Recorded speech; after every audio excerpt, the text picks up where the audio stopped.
السلام علیکم ورحمۃ اللہ وبرکاتہ ټول ملګرو ته سلامونه امید لرم چې ښه به ملګرو دا شارټ کلپس ته ویډیو ګورئ بیا راځو ویډیو له उन्हें कहूँगी कि मेरे से गलती कहाँ रह गई। माँ बाप बहुत अच्छे मिले, दोस्त भी बहुत अच्छे मिले, बस शायद कहीं कमी रहेगी मुझ में या शायद तकदीर में। मैं खुश हूँ, सुकून से जाना चाहती हूँ, अल्लाह से दुआ करती हूँ कि अब दोबारा इंसानों की शक्ल ना दिखाए। ملګرو تاسو به دغه ویډیو کلیپس کتلی چې یاره دا کومه جینۍ چې ده عایشه نوم یې دی د انډیا سره تعلق ساتي دي خودکشي کړې ده ویډیو ډېره زیاته وایرل ده ټول ملګري چې کوم دی څو کم پیجونه چلی وغیره د په فیسبوک باندې اپلوډ کوي او ډېر زیاته وایرل روانه ده چې یاره دې جینۍ خودکشي ولې وکړه بلکې په اے آر واي باندې په نور جیو نیوز وغیره باندې د دې ویډیو ډېره زیاته وایرل چې یاره دې کله خودکشي کوله نو راځو د ویډیو طرف ته ملګرو چې دې د خودکشي ولې کړې ده دا چې کومه د دې هغه ویډیو به تاسو لیدلي چې یاره دا په خپله ویډیو کې سوی د سمندر غاړه دغه د سیند غاړه ده وغیره په انډیا کې دغه یو ځای به وي وغیره یا په بهر حال هر ځای چې دی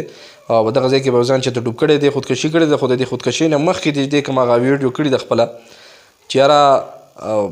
زه چې کله مړه شم مطلب دا دی نو الله پاک ته وایم چې یاره ماته دا بني ادمان بیا ونښی د دوی د شکلونه ونښی نو اصل کې خبر دا ده چې یاره د ژوند نه دا نفرت ولې پیدا شي چې یاره کله یو انسان محبت وکړي د چا سره او په هغه محبت کې زیات تر داسې وشي چې یاره کله ناکامه شي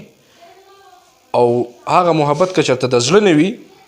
چې محبت د زړه نه بیا پکې داسې حادثې راځي چې یاره څنګه دغې عایشه نومې جنۍ چې کوم د انډیا سره تعلق ساتي خودکشي کړې ده په څه وجه باندې کړې ده د انډیا یو رسم دی د واده په حواله باندې چې یاره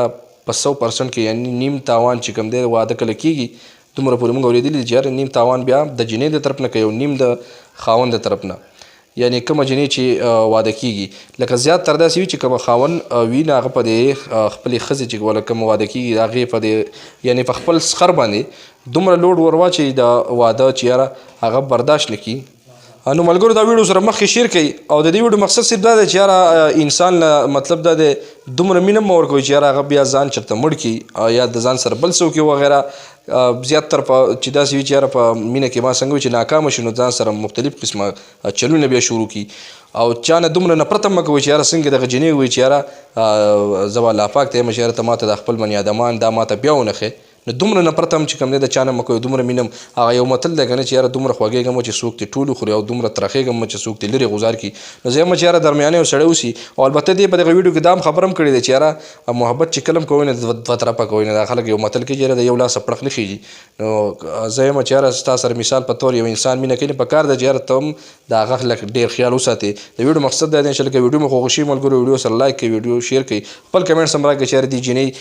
دا خودکشي کړې ده دا دې ښه کړي دي یا د دې چې چا زړه ازار کړی دی هغه ته به څه وایي نو ستاسو کمنټسونه به ګورم انشاءالله او په کمنټس کې به نور ګپ لګو ویډیو سره مخکې ضرور شیر کړئ ملګرو